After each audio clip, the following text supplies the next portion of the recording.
start this reenactment, coming to our right is LST 325. Almost 7,000 ships took part in the Normandy invasion. LST 325 is the only remaining ship that took part in that invasion.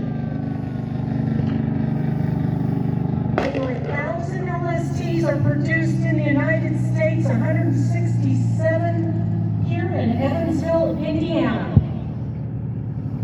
Shipyard was on the west side at the bottom of Wrights Hill in front of Johnson.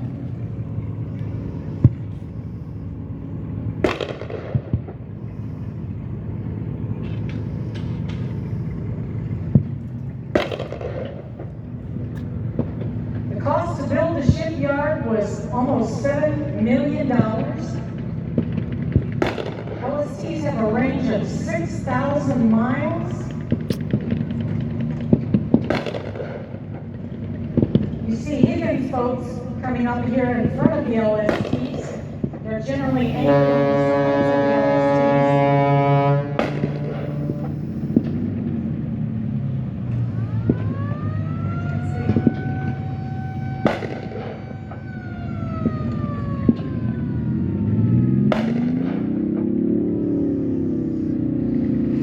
The crews on an LST vary between 75 and 120 enlisted men.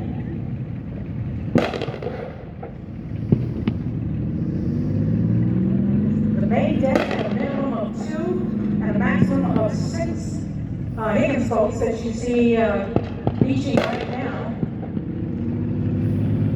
You look at the Higgins boat, they made 20,000 World War II down there in New Orleans.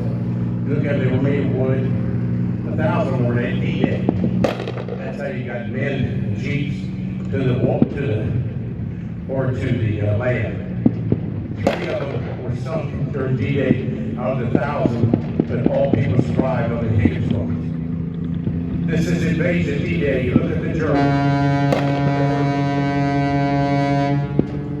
35,000 Germans on the shore, 12,000 in the immediate area. And we had about 150,000 troops, so we had them outnumbered.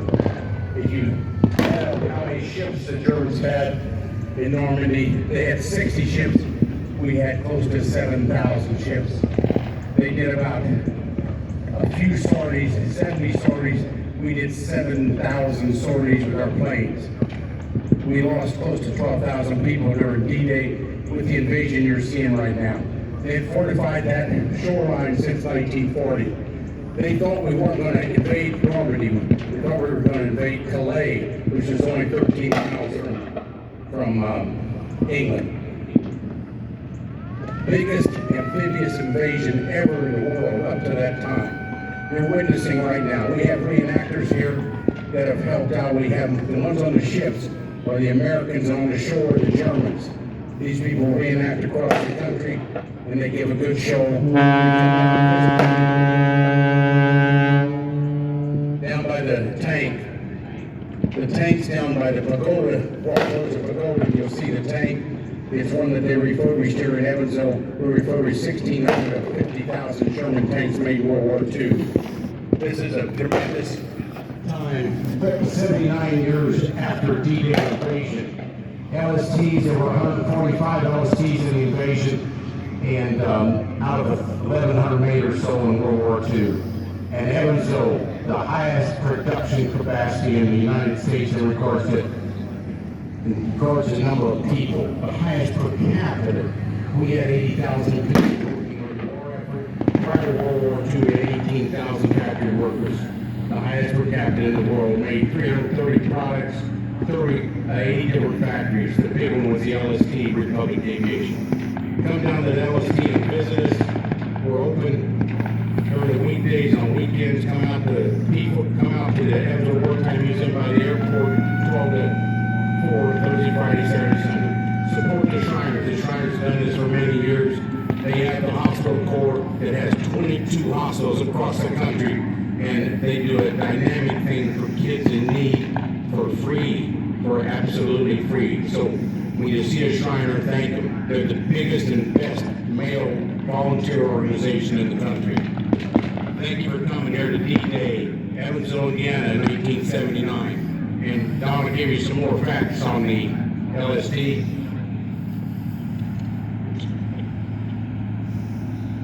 All right, so the shipyard here in Evansville, the announcement about building a shipyard showed up in the Evansville paper on February 14th, 1942, and the first keel was actually laid on June 25th and was launched on Halloween, October 31st of 1942. That ship was LST 157 and was commissioned into the military on February 10th, 1943. The crews on the ships actually came down from Crane, about 100 miles north of Evansville. The 100th LST was launched here in Evansville and it was called LST 575 in June of 44. The 150th LST launched in December of 44. Approximately 70,000 people in the tri-state area were employed here at the shipyard during its 4 years of operation. The highest employment at the factory, it peaked at around 19,200. They produced 167 LSTs, 13 ammunition liners, 17 ocean-going barges, and 4 amphibious barracks ships. Our guest of honor today is out on the LST ship. His name is Robert Louis Stansbury. He is living at age 98. He served on in the U.S. Navy in World War II. He repaired LSTs when they were being damaged during battle. He is on board right now, the LST 325, and this day is partly in honor of him. There's a man up here at the stage. You can come talk to him. His name is Mr. Robert Louis Stansbury. You can come interview him. He's on stage up here near the Old National Bank in Maine and Riverside. We're fortunate to have somebody like that gave his service to the country 98 or 79 years ago. Thank you, Robert. If you look while the battle's ending, this was a treacherous time. We didn't take over. The area up there in Normandy in a very short order. It took time, and we did not have any ports, and so the LST served the ports all the way till up in October, November when we took over Antwerp as a port, had no port. You look at the LST out here. The unique thing about it, you can put 15 Sherman tanks in it, as Donna said. The front opens up at low tide. D-Day was a unique day. It was bad weather on the 5th of June, good weather on the 6th of June. There were still waves of 6 feet high. How those Higgins boats survived. Many boats sunk. They brought tanks on floats, and 27 out of 35 were sunk at that time. But if you stare at this LST, it has a 1-foot drag in the front and a 7-foot drag in the back. And it's very unique to the land, and that's how machines and men got to land, which Churchill said we needed to do. So this ship, invented about 1939, was one of the best inventions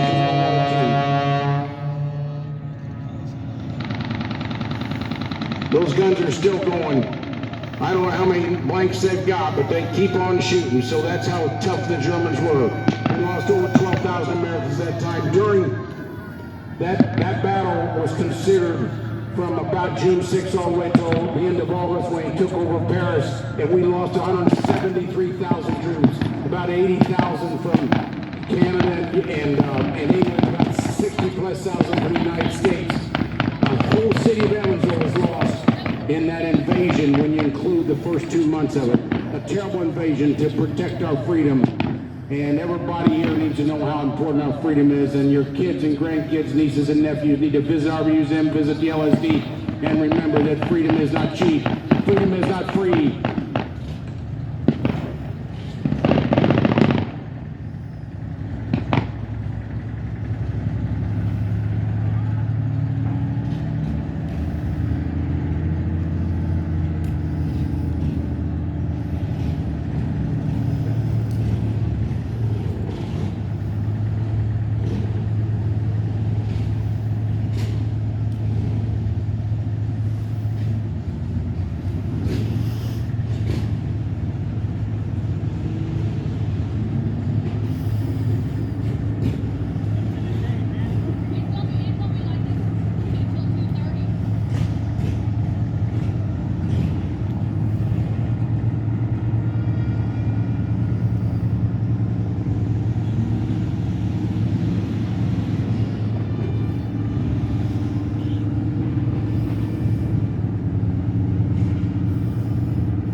Taps was started in the Civil War by a little drummer boy, and Taps been part of our tradition since the Civil War. You heard it by our two buglers from the shrine. I've got this gentleman here to say a couple words.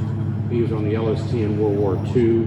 Mr. Brugman, tell us what you think about freedom. You can't beat it. Freedom is a godsend to the country. Thank you. Tell us what your thoughts were on the LST when you were out there repairing them and how stressful it was. It was a dirty job, and somebody had to do How old were you? it. Pardon? How old were you? 17 years old. Did you see any ships sink when you were out there, or any bad trauma of any kind? No, I never was in combat. I was assigned to the USS Yellowstone when I enlisted. It was a support ship for the LSTs, I assume? It was a repair ship. The USS Yellowstone was a destroyer tender. We repaired ships at sea. So in the sea, it was rolling around, not easy. If you look at the waves out there, the waves at the most behind these boats are about a foot. Remember, in D-Day, they were 4 to 6 feet, about to sink those LST Higgins ships. This gentleman here is close to 98 years of age. There were 16 million veterans of World War II. We have about 100,000 living, so he's a very rare breed, and we need to cherish people like this and cherish what they did for our freedom. He didn't think he was coming back. Did you think you'd come back after that war? I had no idea. I always had to pay. Thank you. Anything to tell the next generation here? We've got teenagers and younger and older, and even the adult population, how we should cherish the United States and how it's done things for all of us. Remember what freedom you have. A person his age, he has a little bit of tears. He's appreciative of our freedom, and it's just like your health. When you don't have your health, you don't like it, and you think about it a lot. When you have your health, you forget about it. That's the same as us with freedom. We can't take it for granted. We got over 1 million troops overseas and in the country defending our 336 million people. Anything else to say, Mr. Brooks? God bless America. Thank you.